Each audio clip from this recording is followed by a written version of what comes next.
Të nderuar shikuesi, përshëndes. Do të jemi së bashku në minutat e editarit informativ, ku ndër të tjera do të ndiqni. Gjatë 24 orëve të fundit, i gjithë territori i qarkut Gjirokastër u përfshin nga rreshje intensive të shiut me intervale që shkaktuan disa rrëshqitje dhe rash në disa akse rrugore. Gjatë muajit janar, rreshjet e dendura të shiut shkaktuan problematika të konsiderueshme në disa zona të bashkisë Dropull. Dëme u evidentuan në infrastrukturë, banesa, por edhe në tokat bujqësore, kryesisht në Pemtari, si pasojë e prurjeve të larta të lumit Drino. Në Tepelen, sezoni i gripit ka shënuar një ulje të ndjeshme të rasteve krahasuar me të njëjtën periudhë të vitit të kaluar, fal vaksinës së gripit. Nga 3.000 doza të përdorura janë kryer 90% e tyre, duke dhënë një mbrojtje të konsiderueshme për qytetarët. Fshati Çlirim në bashkinë e Finiqit u krijua në fundin e dekadës së viteve 50 me banor të ardhur nga zona e Burgut, pas ndryshimeve demokratike dhe demografike në vend. Ky fshat ka një popullsi heterogjene ku banorët shuhen për harmoni dhe bashkëjetesën e tyre.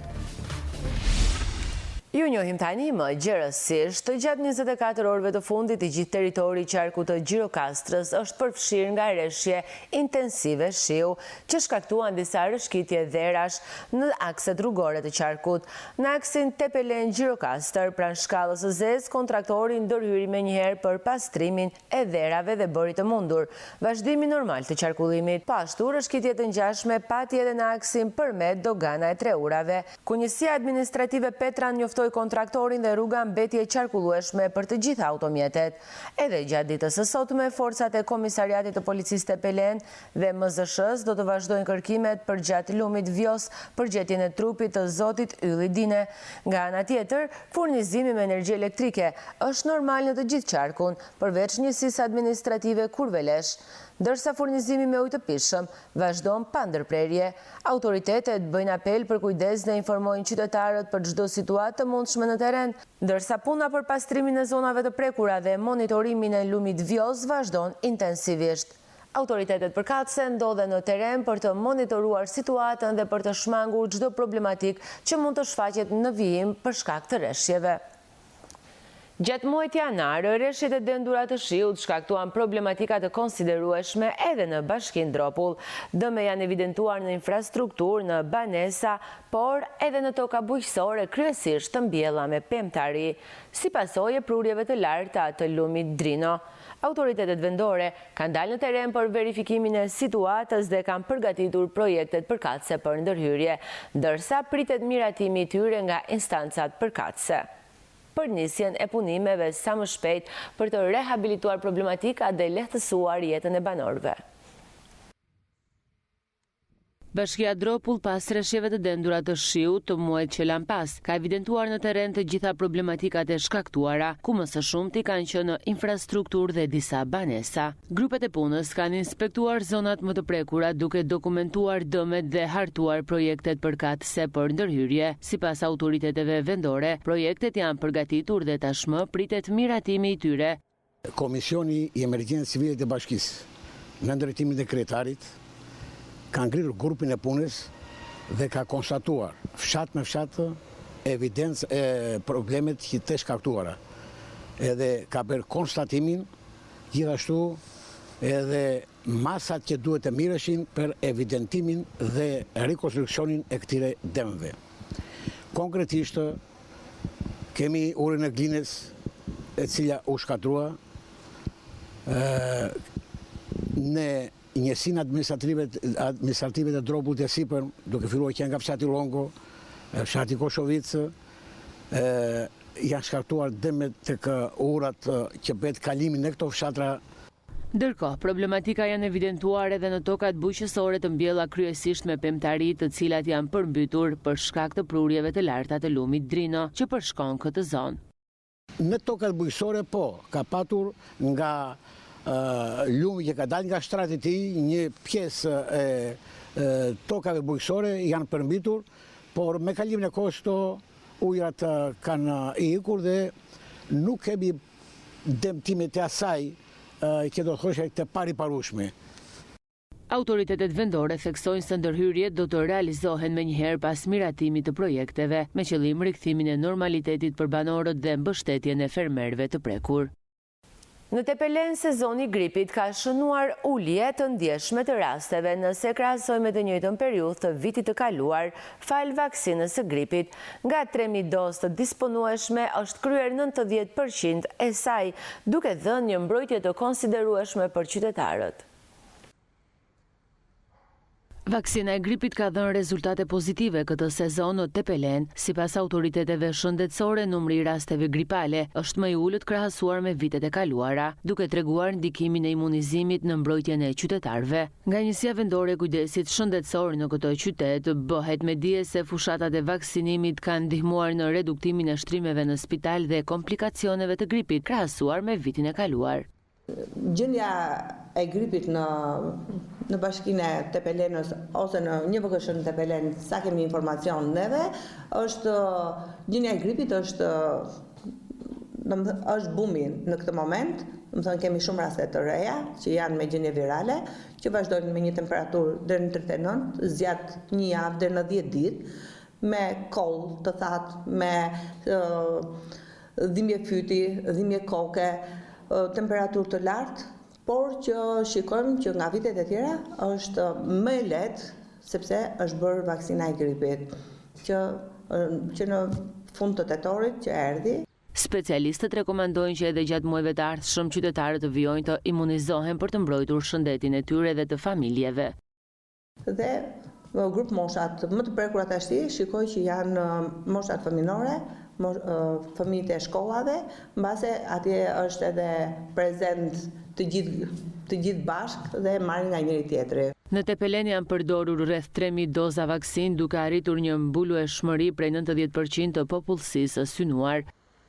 Fshati Çlirim në bashkinë e Fineqit u krijua në fundin e dekadës së viteve 50 nga banorë të ardhur nga zona e Vurgut.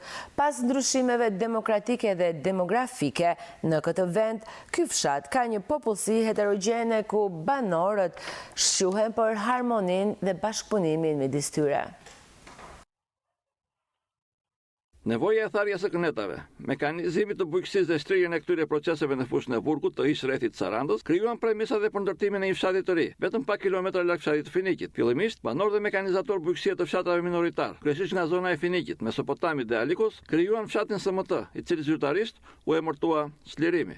Pas viteve 90, me ndryshimet demokratike dhe demografike në vend, në fshatin SMT vendosun banorë të ardhur nga zona veriore e vendit dhe më vonë banorë nga rrethet të tjera jugore. Aktualisht, në fshatin Çlirim banojnë rreth 235 banorë, nga 750 që janë të regjistruar në regjistrin themeltar të gjendjes civile. Bashkëjetesa, harmonia dhe mbijetesa janë virtytet që mbartin banorët e Çlirimit. Bashkëjetesa në fshatin ton besoj se është shumë mirë, nuk kemi probleme as për rrugën fetare, as për probleme komsie dhe probleme të tjera. Të gjithë jemi njerëz që kuptojmë njëri me tjetrin, bashkëzetojmë njëri tjetrin, ndihmojmë njëri tjetrin, edhe në problemet që ka fshati, besoj jemi të gjithë, dalim të gjithë dhe ndihmojmë për problemet që ka fshati dhe i zgjidhim të gjithë bashkë. Vetëm ekzistenca 12 servisave automjetesh është fakt domethënës i kontributit të banorëve në të ardhurat e Bashkisë së Finikit. Banorët e fshatit Finik shprehin kënaqësinë e tyre pas fillimit të punimeve për rikonstruksionin e sheshit qendror. Pas disa vitesh harriet më në fund marrëveshja me pronarët e godinave që duhet të rafshohen për të nisur këto punime. Finiki, për nga popullsia, është fshati më i madh i minoritet etnik grek. Prej 11 vitesh, Finiki është qendra e bashkisë me të njëjtin emër, në qarkun e Vlorës. Vendimi i Këshillit të Bashkisë Finik më datën 2 qershor të vitit 2022 solli edhe fillimin e investimeve në qendrën e fshatit Finik, që është edhe qendra e bashkisë me të njëjtin emër. Themi që problemet kanë qenë të shumta, se pasi duhet të shpërblesin pronarët e disa dyqaneve, qendra e parë tregtare që është ndërtuar në fillim të viteve 70 pikërisht këtu, në qendrën e fshatit Finik. Tashmë, filluan punimet për rikonstruksionin e sheshit qendror të fshatit dhe dëshira e banorëve po bëhet realitet. Negociatat drejtuesve të bashkisë me pronarët e banesave zgjatën rreth 5 vite, kështu që banorët presin me padurim përfundimin edhe të punimeve. Shumë të krenar, që kryetari i komunës i Bashkisë ka marrë këte për detyrë ashtu dhe gjithë fshati e ka përgëzuar. Juve mendoni se do të përfundoj shpejt të investimi? Po.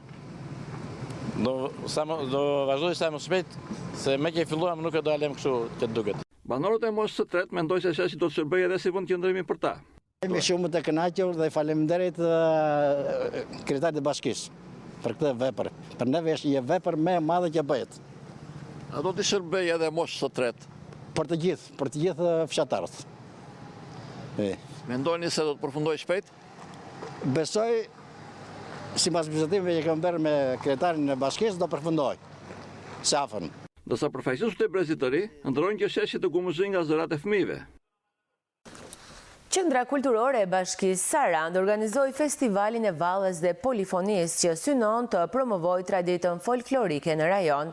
Pjesë e këtij aktiviteti u bën nxënës nga 4 bashki jugore ku performanca e grupit të Konispolit u vlerësua më e mira, ndërsa festivali sjolli emocione, traditë dhe një ndjesi bashkimi përmes këngës dhe valles popullore, duke rikthyer vlerat autentike të këngës dhe valles popullore të këtyre zonave.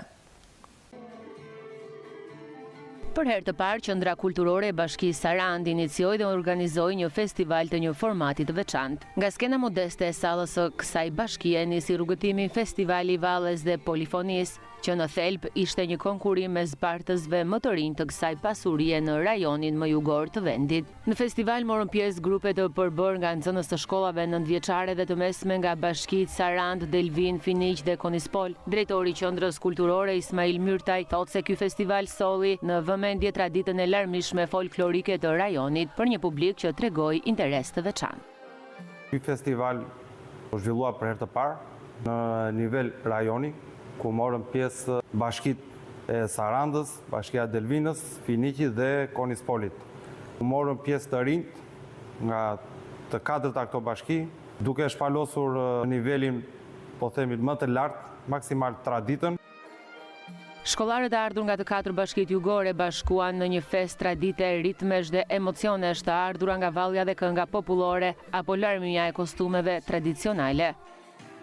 Bashkia e Konispolit i kishte të gjithë fëmijët të veshur në mënyrë më tradicionale të asaj zone, bashkia e Finiqit po ashtu me veshjet e tyre të traditës, bashkia e Delvinës dhe bashkia e Sarandës. Në festivalin e polifonisë dhe valles përballë bashkive Sarandë, Delvin dhe Finiq, performanca e grupit ardhur nga bashkia e Konispolit u vlerësua më e mira dhe u nderua me çmimin e parë. Ndërkohë çmimi i dytë shkoi për bashkitë Finiq e Sarandë dhe me çmimin e tretë u vlerësua bashkia Delvin nga një juri e përbërë nga emra të spikatur të fushës. Çmimin e parë mori bashkia e Konispolit. Ata ishin me orkestrën e tyre live, fëmijët kënduan live. Çmimin e dytë e mori bashkia e Finiqit, çmimin e dytë përsëri mori bashkia e Sarandës, çmimin e tretë e mori bashkia e Delvinës. Ishte një hap i parë për të vazhduar më tej për mos harruar kush jemi dhe nga vim, çfarë përfaqësojmë. Ky festival bashkoi në një organizim grupet artistike rinore duke sjellë për publikum vlera autentike të këngës dhe valles popullore që trashëgohen brez pas brezi. E gjithë kjo krijoi ndjesinë e bashkimit përmes kulturës dhe identitetit të krahinave, traditë e artit burimor.